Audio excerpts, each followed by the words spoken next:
Hello and welcome to another episode of the Best You interview series. It's Gary here again. Thank you very, very much for taking the time to tune in. And today I'm joined by radio personality, business owner and college professor, Jon Goehring, who is here to talk about collaboration versus competition in business. Jon has been telling stories for a living since college, and his knowledge of content creation for small businesses is unparalleled. Jon has helped several brands unlock this consistent flow by getting their podcasts started and keeping them rolling. Jon does this by providing a full service podcast and audiobook production, handling all the heavy lifting so the creator can stay focused on what matters, and that is their story and their audience. A very, very collaborative thing there, of course.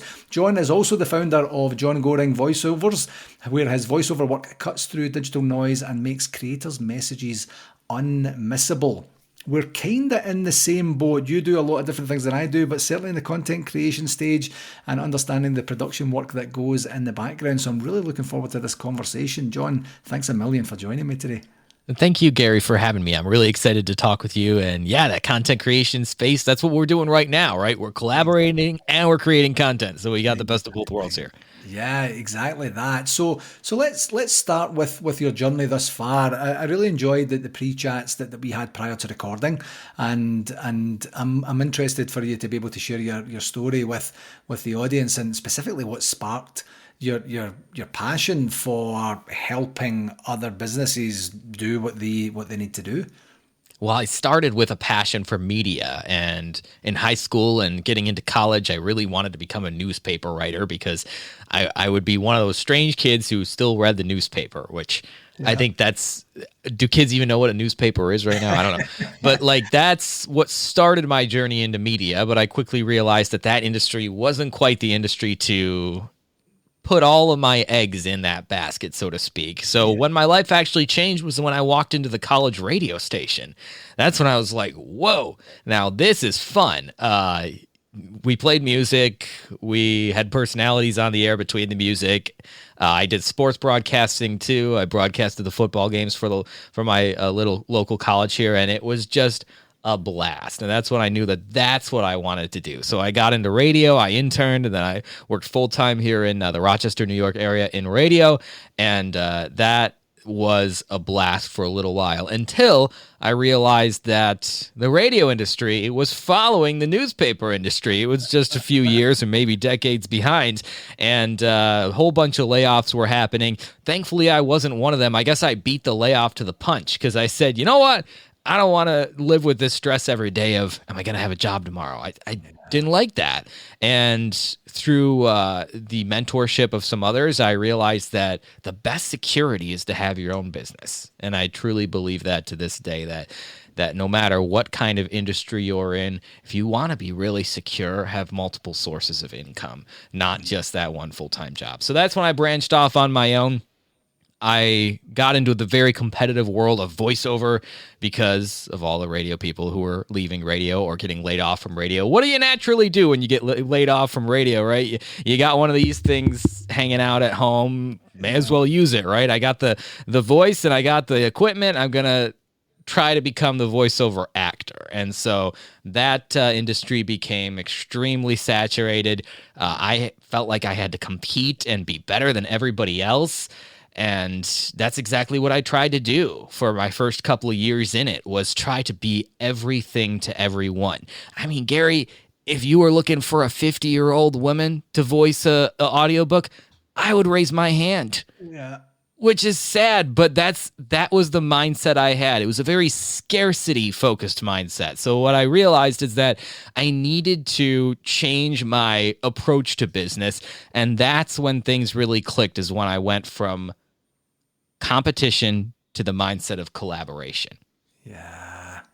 Do you know what? It's almost everything there. We could spend about 3 hours on each topic that you raised there, just in terms of the media, the media evolution and then getting to the business mindset, and then, really doing that collaboration. I was looking at your website in preparation for this, and I see you have some other niche actors in there to say, depending on what you're looking for, this is the person.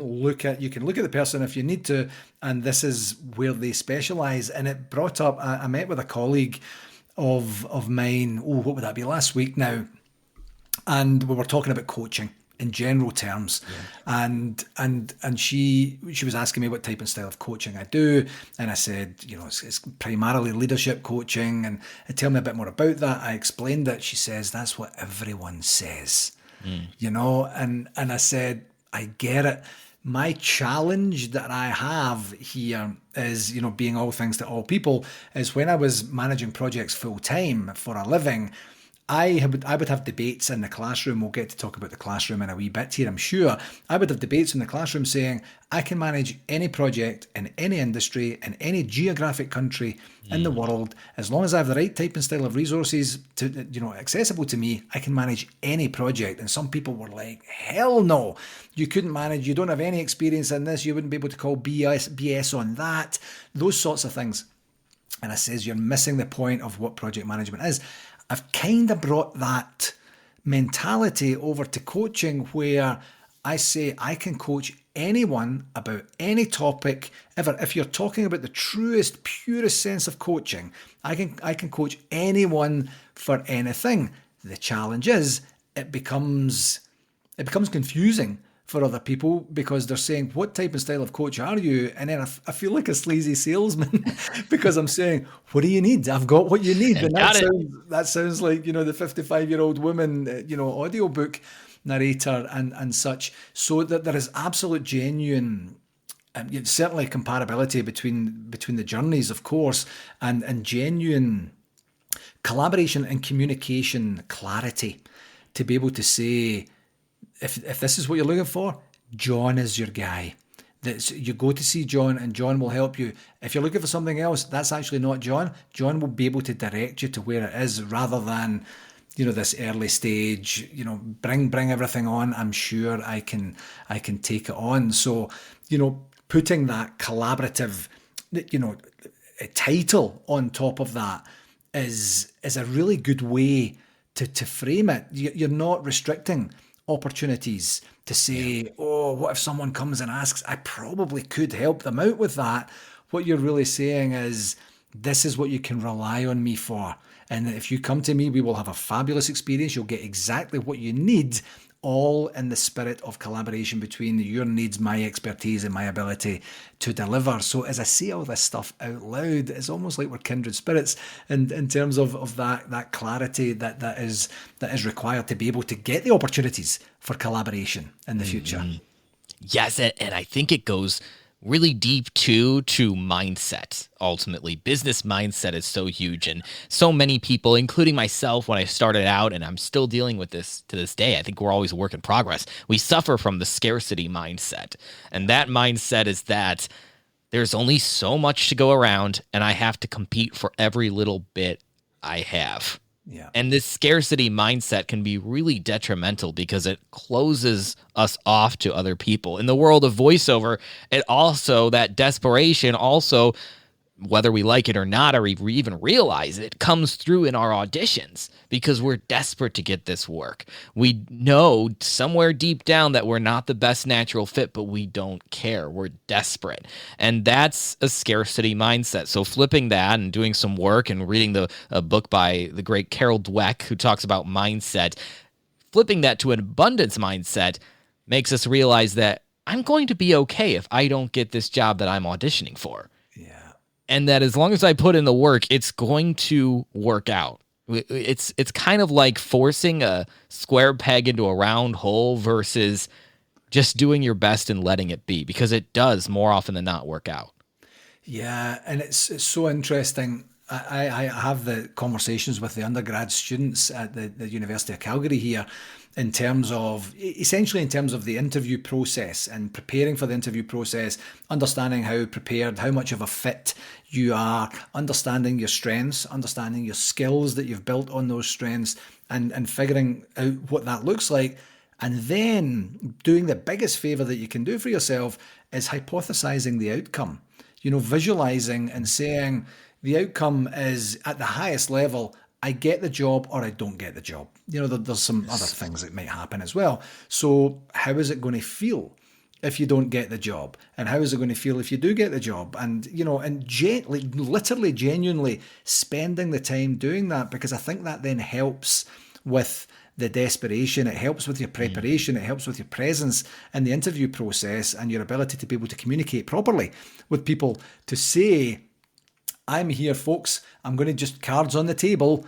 I really, really want this job, and I'm going to tell you why. And you can have that open conversation because you've done the pre-work. But a lot of times when it becomes the scarcity mindset, people push that stuff down. I don't want to think about that until I have to think about that.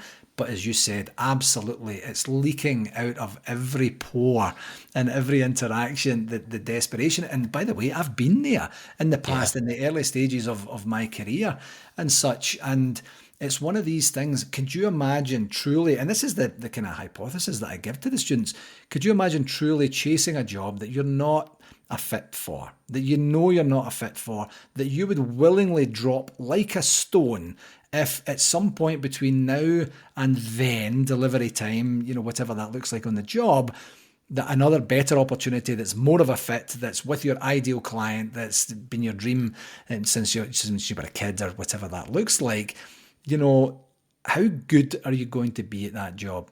How destructive could that be for your reputation, for your confidence, for your ability to know and understand this is the right type and style of industry for me? I've just selected the wrong thing for right now, or been selected for the wrong thing right now. So when I'm saying this visualization, when they have that opportunity to say, I'm going to be bummed out or I'm going to be okay because I was fishing more than anything else, we then can take that a step further and say, just think about what's going to happen when you get this job. Is it actually going to be everything that you think? How would I know? Do you know what you could do some research. You could do some work up front to give yourself the best opportunity to be the best version of yourself in the meeting. And it's almost bringing it back to the whole theme of this podcast, but such interesting pre-work that you can do to say, getting this job might feel like an absolutely brilliant move because you get to pay the bills. It could have longer term catastrophic consequences for you in terms of your ability to be able to do that from a more longer term perspective.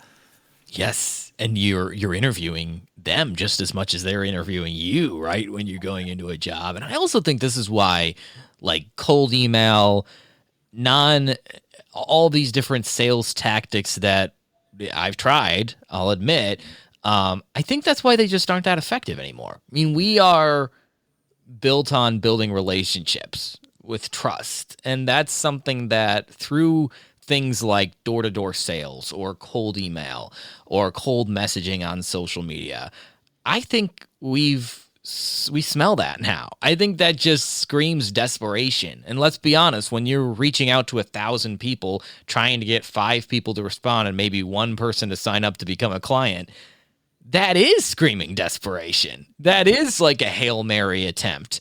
And I don't think people like that anymore. So I think that's all part of the scarcity versus abundance and collaboration and competition as well. Yeah, definitely. Through training that I'm continuing to do right now, and I don't think I'll end it, it's basically around marketing and communications and such like that, and sales, of course. And there is that, your ideal client is you from some point in your past where you can say, I've been there. I can help you. I'm from a coaching and self-development, self-education perspective. And then we start talking about marketing, and then we start talking about essentially cold calls and sale calls and things like that. And my, I wouldn't say argument, my resistance somewhat is, if my personal ideal client is me from 6 months ago to 25 years ago, not one of those versions of younger Gary liked a cold call. Not one of those liked the flyers that come through the post. Not one of those likes the cold call email. I'm actually dealing with one literally right now that started off kind of personable, and now it's just so cliche. But the interesting thing is there is no unsubscribe button, so then I have to engage with the person to say, stop, messaging Yes. me. You know, if I was interested, I would have replied before now, and now you're getting annoying. So it's almost this balancing act to get that opportunity to truly collaborate with people, to say, like, what would actually work the most for me, and really truly analyzing that. Right, okay, that's cool. Am I a fair representation of the demographic of ideal client or clients that I'm trying to attract? Yes or no? I'm not 100% sure. If so, how best to go about that? You know, and the reason I say that, and I'm smiling when I say that, when you had initially reached out, you know, I get a lot of people, you know, asking to come on. I'm very fortunate to get a lot of people to ask to come on the podcast, and so then it's very, very difficult with just words on a screen to be able to say, is this person going to be a good fit? Are we going to be good to work together? And is this an interesting topic that I think the audience would benefit from?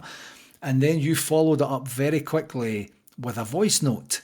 And I thought it was so unique. We talked about this on the pre-interview, and I thought it was just such a unique way to do it, because you've just added a human being into the Yes. process, and you've just said, hey, listen, I'm a real guy, and I would, you know, I love what you're doing. I'd love to be considered. Now you've got my interest, and I'm thinking that's effort, and that's someone who's thinking and who's saying, this is natural for me. I didn't know at the time that you had such a media background, but you caught the interest of Yes. me, and it was perfect. And then, yeah, of course, as soon as we got together, I knew that it was going to be a great conversation. So it's that balancing act between doing what you're intending to do, which is to sell your services, to sell your offerings, but also be genuinely authentic to Mhm. yourself. And sometimes that can get a wee bit lost in the process. Yeah, I don't think we get enough of those personalized messages. I don't think we get enough personalized videos. That's something I've started to do too, is when it's somebody's birthday, as cliche as it sounds, my mother-in-law's birthday, I'm pulling out my phone and I'm saying, "Hey, mother-in-law, happy birthday to you. I love you," and sending that out. It just hits so much better than just a happy birthday text message that we get all the time. It's just one little example of that. And then also it's meeting the person where they are, right? So when it comes to podcasting, well, what are we doing? We're talking, we're looking at each other, we're having this person to person conversation. Why would I write to you and say, "Hey, Gary," and write a paragraph about me showcasing how great of a writer I am, maybe, or how great of a. If I'm trying to sell somebody my writing services, yes, you should write to them. But if you're trying to connect with somebody on a deeper, more emotional level, especially when it comes to me, who is a media person, I'm not the best writer in the world. I'm a video and audio person. Yeah. I should be consistent with that and keep that brand and communicate that way. So I think that's kind of the two sides of it. One, like you said, the authenticity, and two, whatever it is that you do, meet the person where they are. Meet the person in the format they want to be communicated with, and what best shows your abilities in that communication. So whether that be writing, a voice note, a video message, any of those things, I think that's so important, because it gives you a little bit of a taste, almost like a preview, like, okay, well, here's what this guy will look like. All right, he's not going to be recording from his basement, or in his bathroom, with a bathrobe on. Like, he's professional and has that. So it gives you a little sample and a little taste. So that's just a thing that I've started doing, and I've actually found a lot of success. I recently did an A/B test on it too, to see how people responded for a different thing, not for podcast guesting, but for a different thing that I reached out to people for. And I just sent a written message on one, I sent a video message on another, and the video message got 3 times more replies. So it really is about 60 something percent to about 20%. So it really is a powerful tool. It definitely is. And as you say, I mean, one of the real reasons that I switched to video, my earlier podcasts were all audio, was because audio was it was where I started in podcasting for a different podcast that I do for my team that I love from back home, Glasgow Rangers. Quick shout out to the team. And I was just so used to it. And then when video became, fairly, what would I say, commonplace, in terms of, if you want true or deeper connection, people need to see it. Yeah. And then I was thinking, it's another thing to do. Now I'm kind of fortunate. This is as good and as bad as it gets. You know, this is just I'm my the same face, way. and that's what it is. So there's no like bad hair day or anything like that. I purposefully keep my background very plain. I don't want there to be any distractions. I want the conversation to be the actual focal point of that. But then I started to get in my head a wee bit to say, like, nobody wants to see this, and it's a wee bit more hassle, and I don't really know what I'm doing, quite frankly, in terms of video production. Thankfully, there's wonderful tools out there such as Riverside, which I use to make it the process very easy. But when I started to break it down, essentially like a pros and cons list, I didn't actually do that, but what would I be getting and what would I be giving up was my main thing. And one thing that I thought was really powerful for me, John, was sometimes the very odd occasion, if I go to meet a new client or anyone new actually in my life, they're somewhat surprised by my accent. And they're somewhat surprised by my appearance and such. So it takes the element of surprise away. I used the word distractions just a wee while ago. That's exactly what it is. I don't want you to be distracted by, oh, I thought he would be taller. I'm 5'6". I'm just a wee guy. So I thought you would have more hair. I thought you would have, you get to see. So that if someone then gets to consume it and say, I'm still interested, after all these distractions or obstructions that I've put in their way, then we're actually having a proper conversation when we're supposed to be having a proper conversation. That's how powerful it is. Yes. Oh, I couldn't agree more. And as somebody in that height ballpark as well, and with what they say, a face for radio, I'm totally with you on that hesitancy of like, yeah, the voice. Okay, I can get behind putting the voice out there, but the face, you want me to what? Yeah. But it's authenticity. We're not all supposed to look the same, right? That's what people want. People are curious. When you're listening to a podcast, at least when I listen to podcasts, I feel a connection with the person. And if I don't know what they look like, I have a picture of what they look like in my head. Yeah. How cool is it to actually now get to see what each other looks like and not have to imagine that picture? Yeah. We're usually disappointed when we see, right? But, it's the reality of it. Yeah, it truly is. So I know that I've been following a lot of work that you've been putting out there on LinkedIn. I really love your presence there and the messaging that you're getting out in terms of your podcasting. The side or one of the streams of your business in terms of your podcasting work. How is that morphed and evolved? I mentioned it briefly on your bio, of course, that you can provide a full suite of services to someone to concentrate on what they're trying to do, which is get the message out there. How did that come about? How's it going? What type and style of clients are you working with? Well, the podcasting world has really taken off, and what it's become is not just an audio source, but like what we were just talking about, a video source and really the potential for a content creation engine. So people ask me, why should I have a podcast? And I don't say because you really have to be on Apple Podcasts. Everybody is. What I do say is that it has the opportunity to either supplement or fully replace the content that you're putting out there. A lot of people, they labor over putting out content on a weekly or daily or 4 times a week basis. And what they don't realize is that a podcast can easily create content for your entire content calendar. A podcast episode, not only on audio, but on video shorts from that episode, graphics with quotes on it from that episode. How about a blog post created from that episode? There's endless possibilities. So that's what I help podcasters do is take their podcast or start a podcast and yes, make it good for that full 30, 45 minutes, hour, whatever it is, episode, and make that the highest quality it can be. But also look at it realistically, saying that the majority of my audience is not going to consume this entire episode. How can I take this 1 hour of my time that I spent recording and turn it into a content engine a well that never dries up of content? And that's what I help people do. The podcasting world definitely started as more just that, hey, I got a podcast. This is cool. I talk to people once a week. I put out an episode. Make sure you like and subscribe and follow me.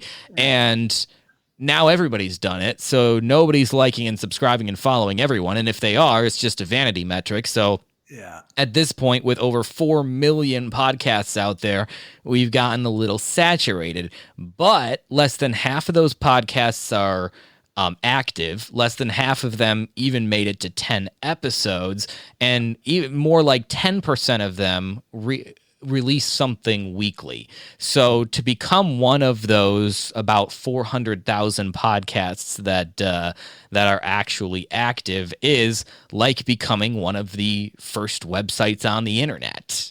It's like having that opportunity to share your voice, amplify your message through something like a podcast, and to use that as a total content creation engine. So I added that to my business when I realized the power of podcasting. And actually, at first, I didn't add it right away to my business as a service, but I explored it. I explored being on other people's podcasts. I've always loved listening to shows. I listen to several shows religiously. My car is a podcast playing machine. It doesn't just drive, it plays podcasts. So that's something I really kind of got into the industry and had a passion for it. Attended some podcast seminars too. And that's when I realized, okay, it's time for me to add this because I'm so passionate about this. And let's face it, it's also still the future. I don't think we've reached the peak of podcasting yet. Yeah, I completely agree. And it's so interesting thinking about the work that goes on in the background, the ability to repurpose content 100% with you there, the ability to say it's kind of a one and done, we can take this and make it a whole bunch of different things. I was explaining to my love last night just kind of where things are at in terms of the podcast recording, and she'd said, what happens next, and I says, oh well, then I put it here, and then I'll use some of that for this part, and I'll use a wee bit of that for that, and that and that and that. And as I was explaining the steps excuse me, to get organized for one episode, it's a lot of work. It really is. And that's why, creators need people like you to be able to say, I can help you with that. And then you can do the stuff that you're good at, so I'm quite fast getting to the point of saying, I've learned as much about the production process as I want to learn. Now I just want to speak and do it. It's not quite there yet, but it's great to know that there are services out there such as that can take that full suite and really slice and dice it. So the reason I mentioned that is that I'll then have a conversation. What piqued my interest was when you said not everyone's going to consume the full episode, but they might consume bits and parts of it, depending on where else you're putting it. And I'll talk to people that will say, oh yeah, I didn't bother listening to that one. That one didn't sound very interesting. Or I got about 5 minutes in and then I think I got distracted. I can't even remember what happened. And, and this is people close to me, so I can have a different type and style of conversation with them. I'm saying, oh, don't mind me on the hours and hours and expense and time and effort and toil that it took for me to produce that. But I do that. There's times, even with the ones that I religiously follow, if I'm kind of like, oh, I'm not sure of that guest today, or it's not really a topic that's burning for me for right now, I'll go listen to something else. Yeah. So I'm in that realization phase that what I do to other people, I maybe should be a bit more considered about it. But then I'm thinking, she's got 3 million followers. It doesn't really matter. Of course it matters. If I'm listening, I should be listening, and if I'm not listening, not from a guilt metrics perspective, but the production process is very difficult, I guess is what I'm saying, very time consuming. So if you have a podcaster out there that's asking for some help or support, go and provide some help and support and help them, do what they're trying to do, which is of course spread the word there. So I admire what you're doing, and I applaud the service that you're providing as well. In terms of your work in academia, how did that come about, and how is that going? I know we chatted just before it. You're right in the midst today of semester end and such, so a very busy time. But in general terms, how did that come about for you? It's a funny story because I never would have. I would have laughed at you if you told me while I was in college, oh yeah, you're going to teach one of these classes someday. What? No, that's a joke.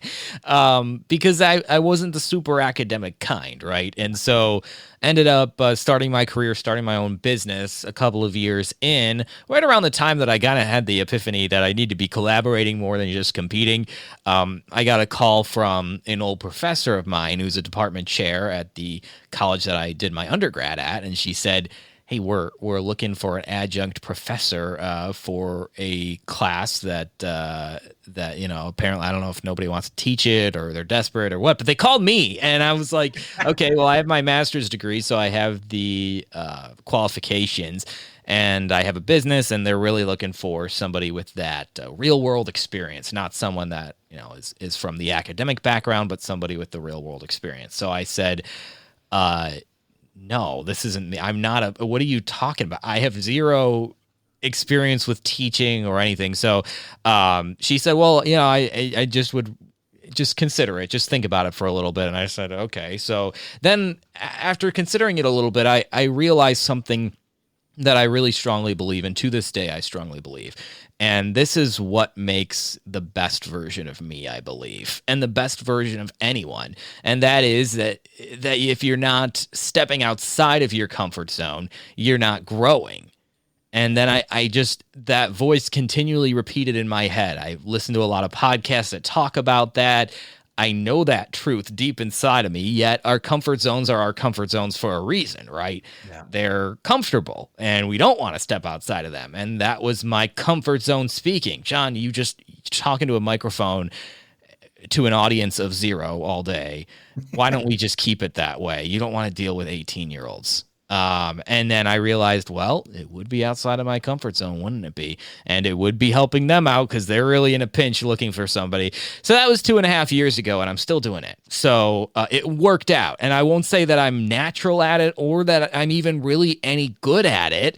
But it's been something that's been a learning experience for me. It's definitely helped my public speaking skills. It's helped my interpersonal skills. It's helped me become a person who can say no, who can be a little bit more disciplined. Not that I run an iron fist in the class or anything, but, students we've talked about this in the past, Gary, students will come up to me, as we talked today, last class semester, say, I know I haven't done anything all semester, but can I somehow pass?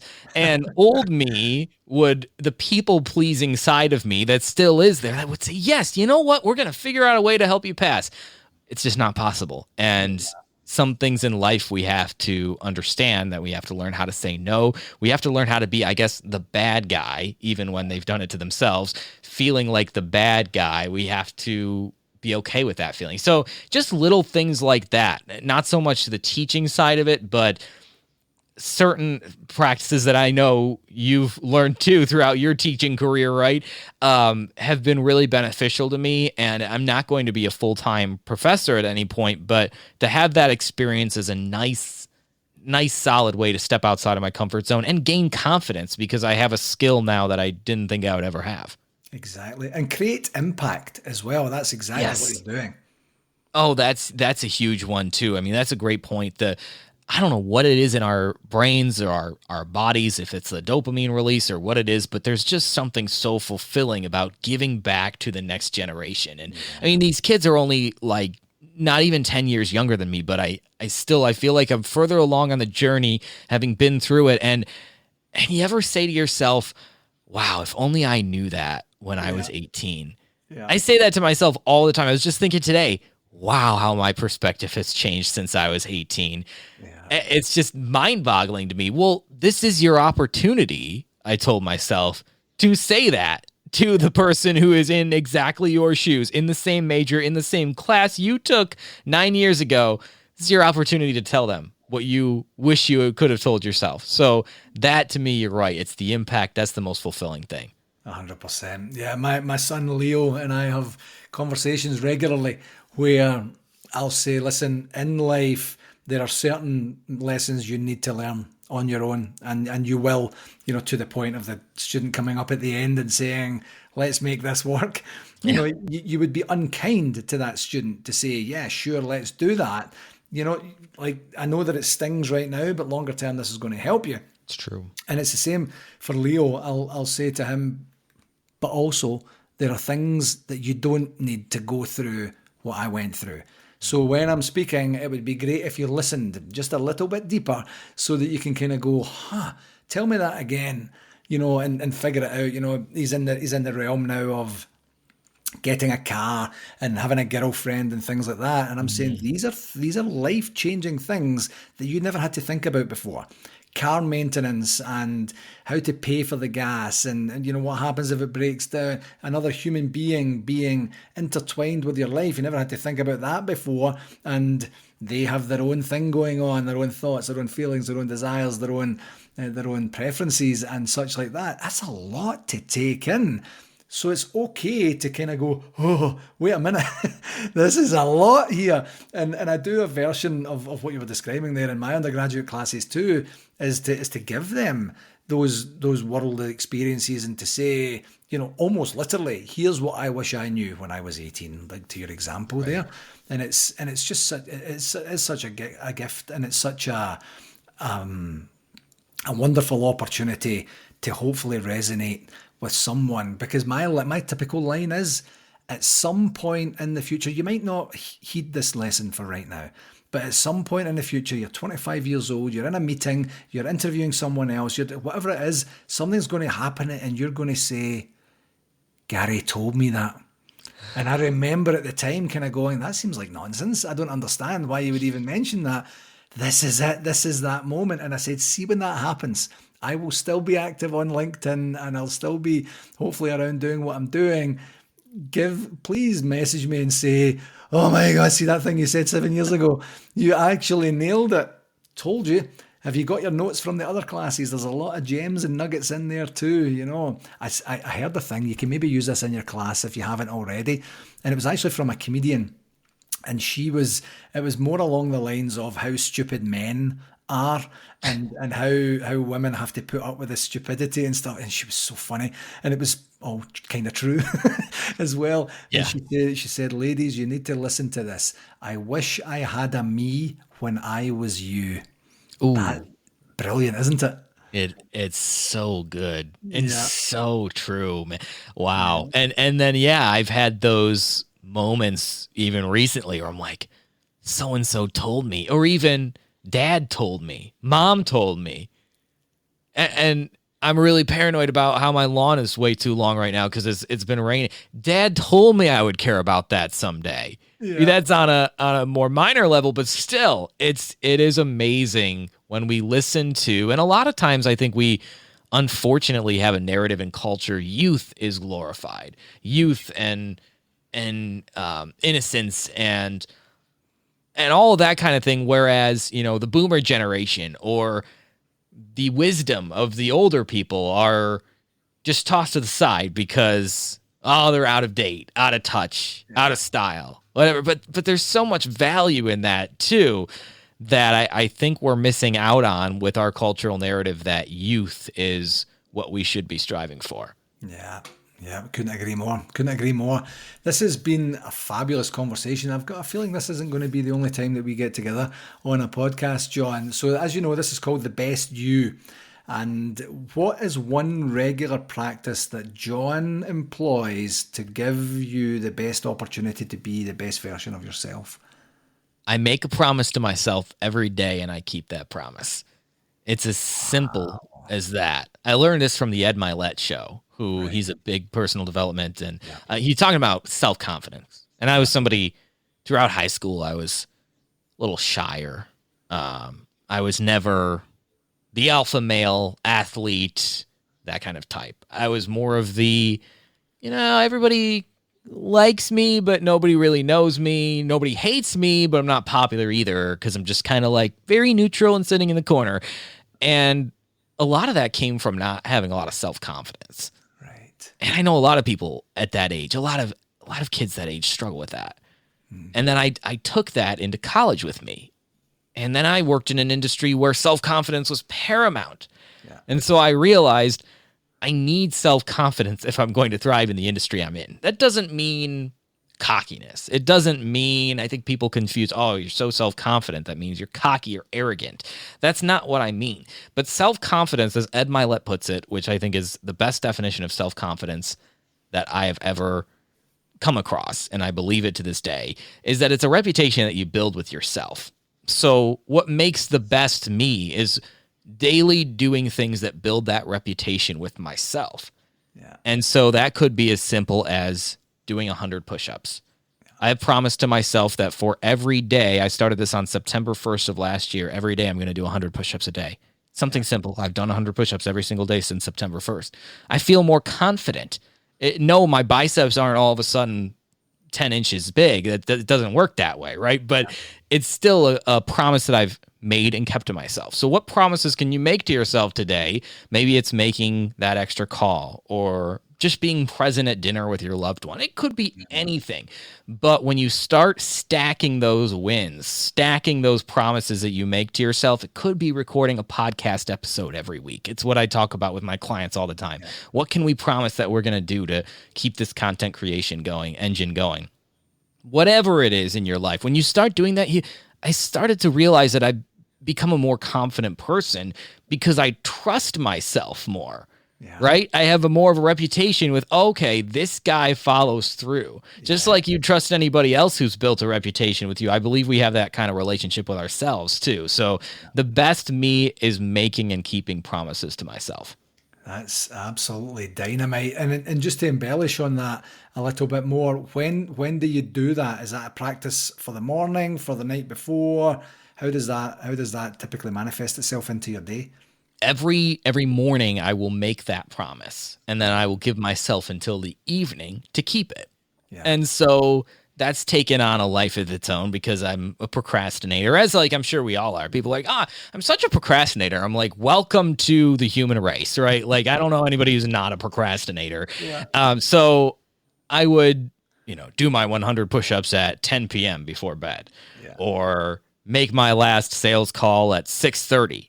When the person's like, why are you interrupting my dinner? Yeah. Right now I've learned to be more proactive with it. So it is a daily practice. It's something that I practice every single morning. I actually pray every single morning as I'm a person of faith. And then I make that promise to myself. And then by the end of the day, I take inventory. Did I keep that? And I better have said yes, because I'm holding myself accountable to it. Exactly. Well, I love that. That's so profound. Wonderful. Jon, before I let you go, where can people find out more about you? JonathanGoehring.com, which is JONATHAN. It's GOEHRING. JonathanGoehring.com is the best way to learn more. But if you'd like to connect, I am more than happy to connect on LinkedIn. I love just hearing about other people's stories. Just Jon Goehring on LinkedIn. Is the best way to connect, and let's start a conversation, especially if you're looking for any podcast production or any content creation needs. Happy to talk about that and point you in the right direction. But otherwise, even if not, I'm happy to have a conversation and talk about ways we can support each other. I love it. This has been a magnificent conversation. Thank you very, very much for your time, Jon. Thank you, Gary. It's been a blast.